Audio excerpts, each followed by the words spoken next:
You know, an age that is given to groupthink and cowardice and conformity and selfishness is one that's going to be suspicious of or actively hostile towards leaders.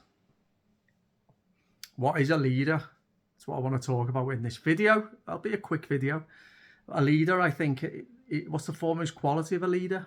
Is the ability or the willingness to stand alone when required, to stand alone when the truth requires you to stand alone. If that's what's necessary, a leader will sacrifice him or herself, will display courage that most people cannot fathom, and a fortitude and a strength, and will face the storm, the raging storm, completely by him or herself, simply because to not do that is simply not in their makeup. Their set of values, their moral compass, their character simply will not allow them to do anything else other than stand up for what's right, stand up for the truth. That's what a leader is. And our age is lacking in, as I said at the start, it's lacking in leaders. You know, a lot of people are looking for leadership, but unwilling to be the leader themselves. Maybe a lot of people are under a misapprehension, or is it a dishonesty that a leader has to be somebody prominent, because it doesn't. Anybody can be a leader.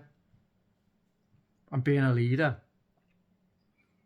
if you have that quality of being willing to stand alone, of being willing to face ridicule, criticism, aggression and hostility, and still do it anyway, that for me is the foremost quality of leadership.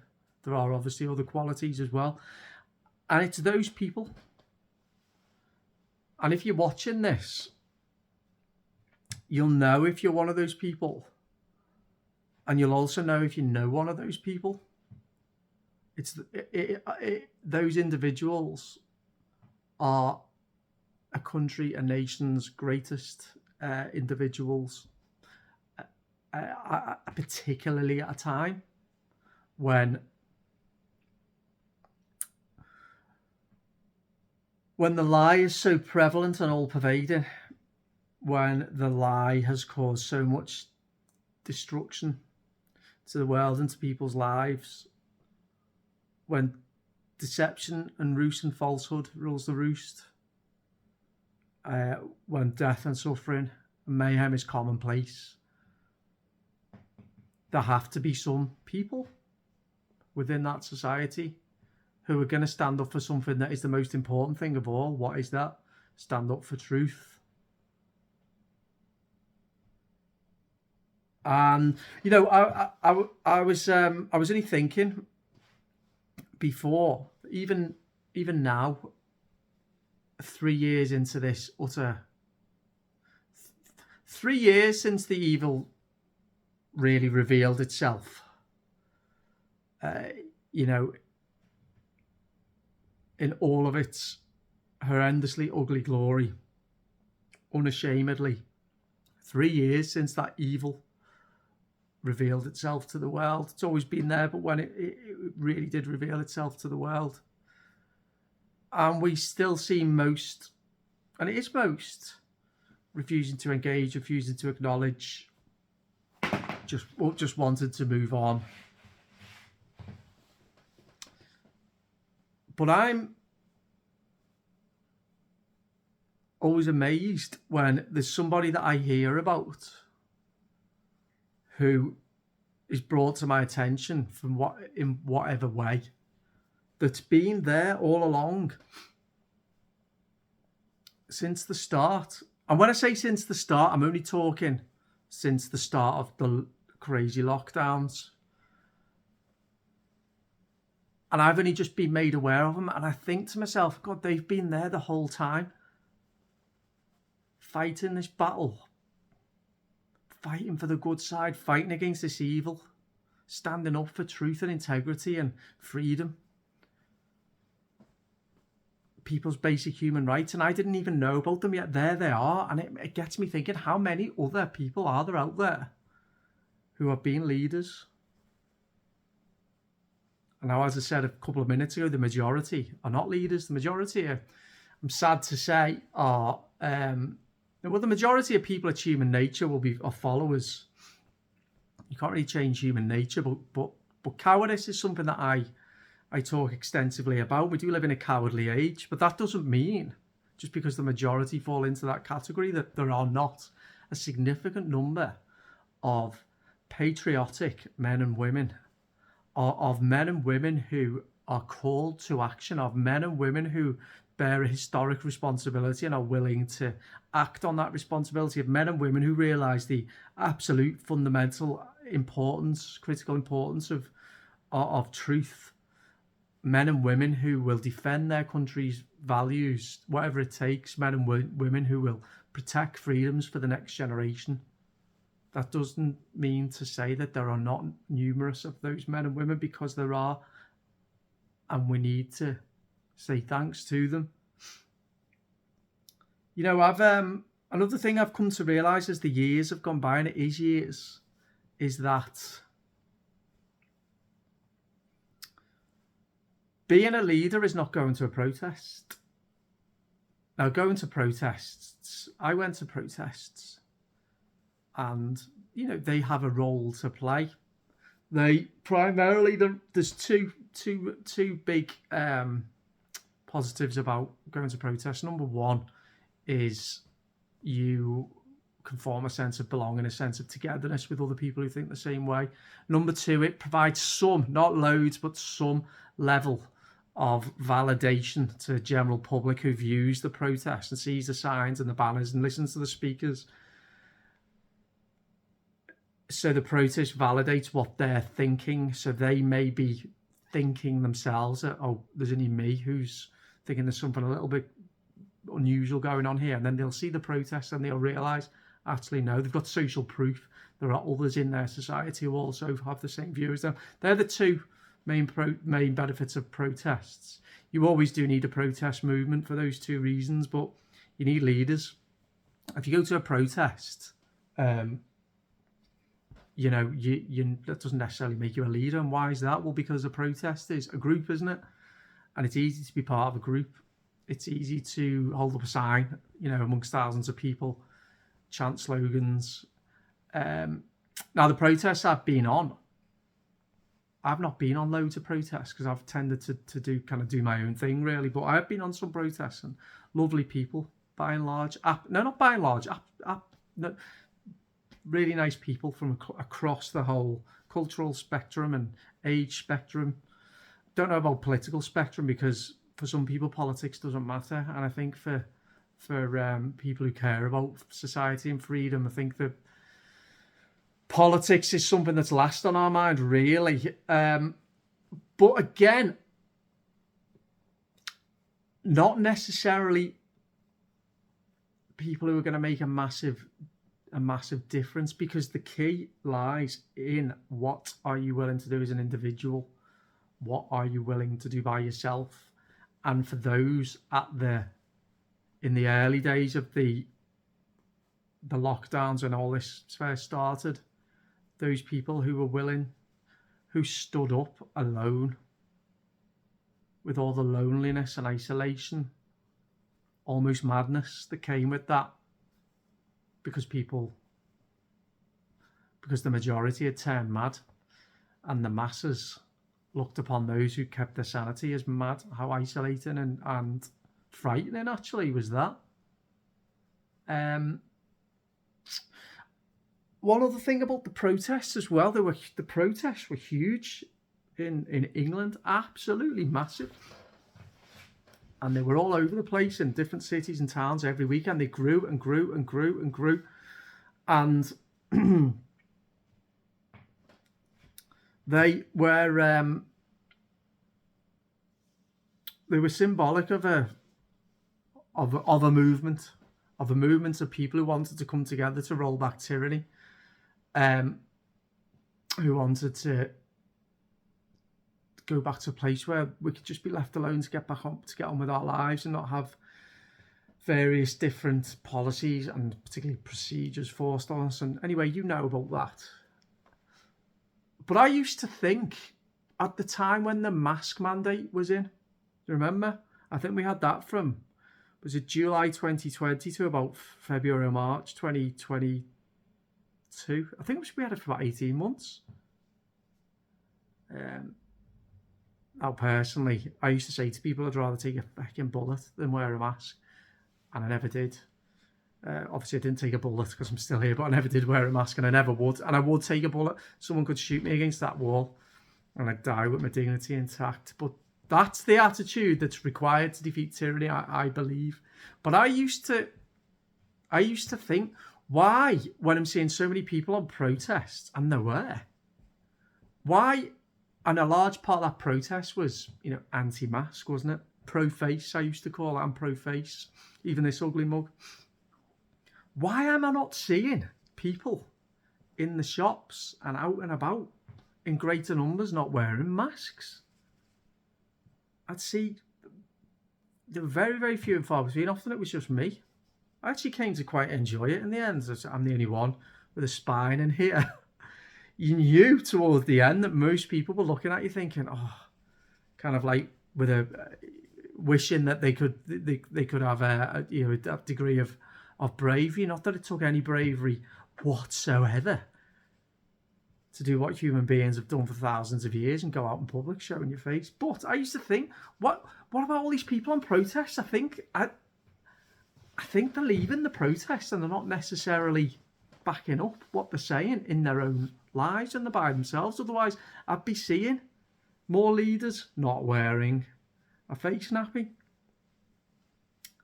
So the protests were important, but I think a lot of people who were on the protest, as I say, they were content to go along with the crowd and feel comfortable and feel like they were doing their thing, and people were.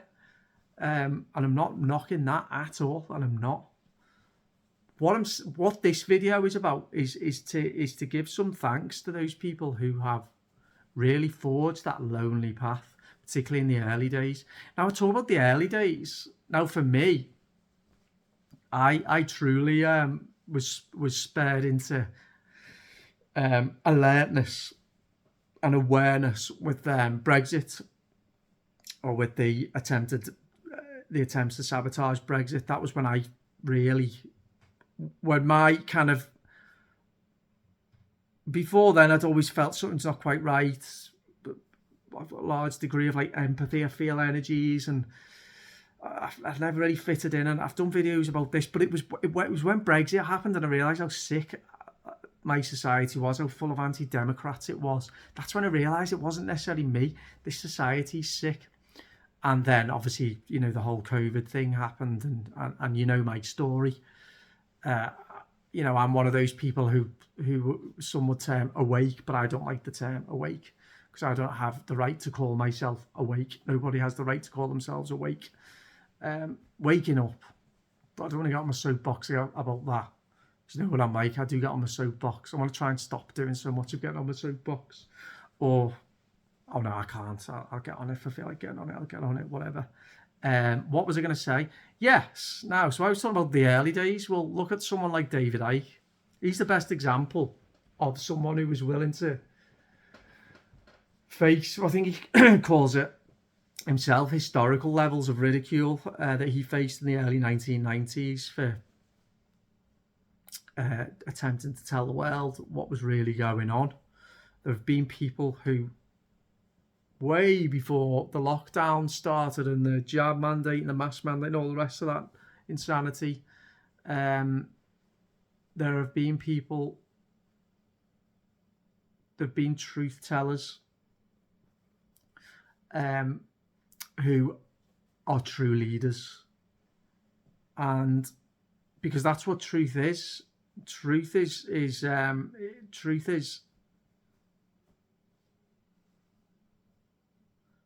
presents itself through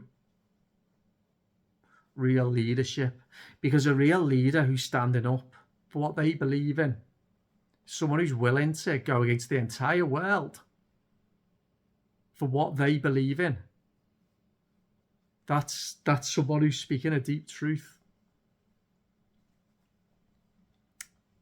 And there's a big difference between that and someone who's maybe saying, oh,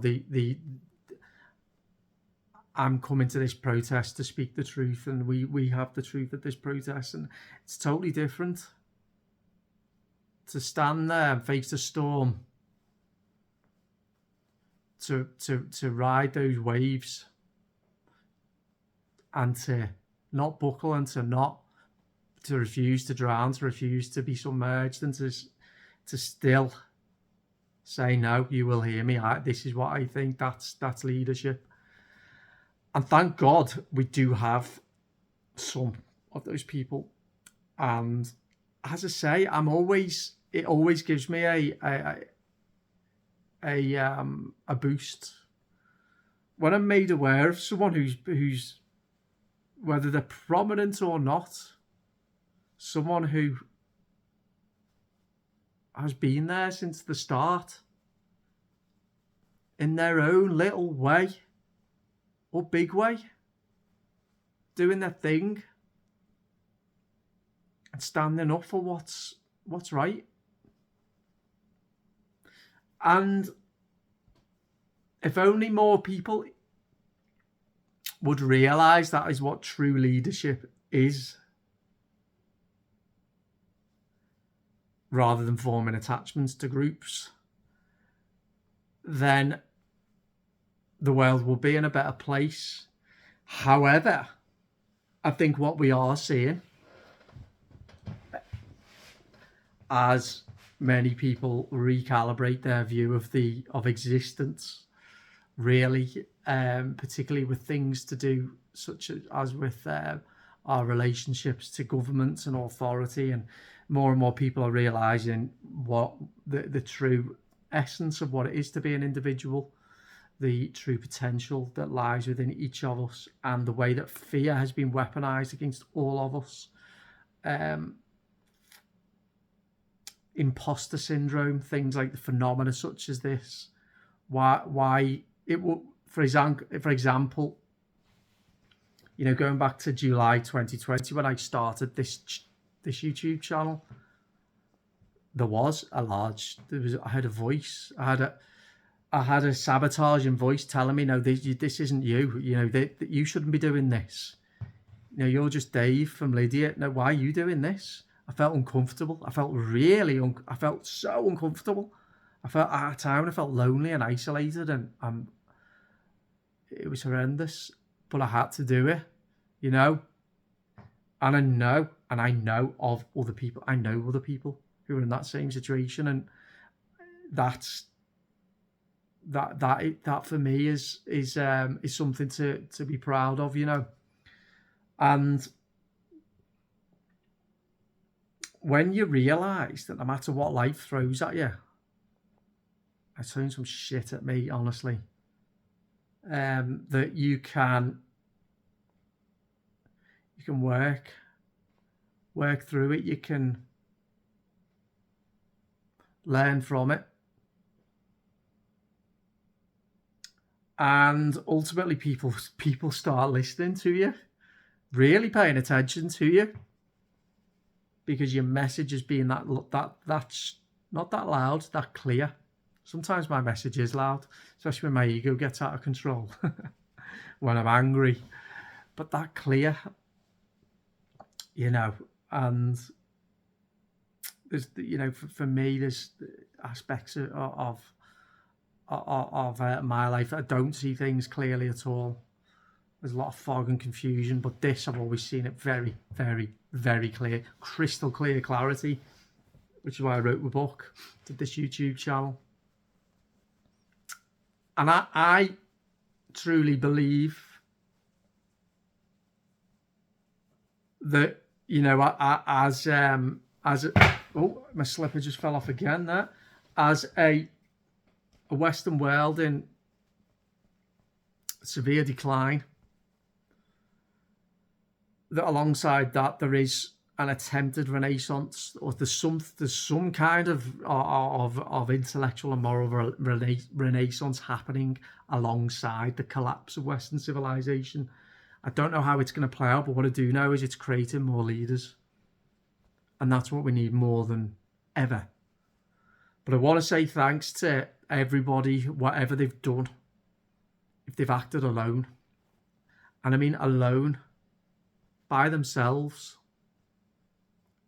when no one else is looking. Maybe they've gone out and delivered leaflets. The people who have, who have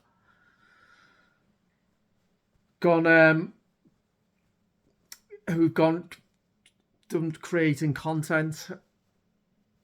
The people who have gone and spoken by themselves, on a soapbox. The people who have gone out in the middle of the night and in acts of real proper dissidence, stickered public places with, anti-establishment messages to raise awareness to the public about what's really going on and provide that social proof, acting alone. True. That's what a true dissident is. Somebody who's, and the dissident ultimately gives rise to civil disobedience, because civil disobedience is on the back of dissidency. Dissidency is the act of solo rebellion. Civil disobedience is the act of group rebellion. And you can't have one without those brave, you can't have civil disobedience without those brave few at the start, willing to venture into the unknown, take the risk, face down the fear. So if you're one of those people, I want to say thanks, because what you've done and what you are doing is priceless, is precious, and is God's work. So thanks from me. And that's it. I'll leave that. I'll leave it for now. Don't forget to subscribe and hit the notification bell. I'll speak to you soon. Bye bye.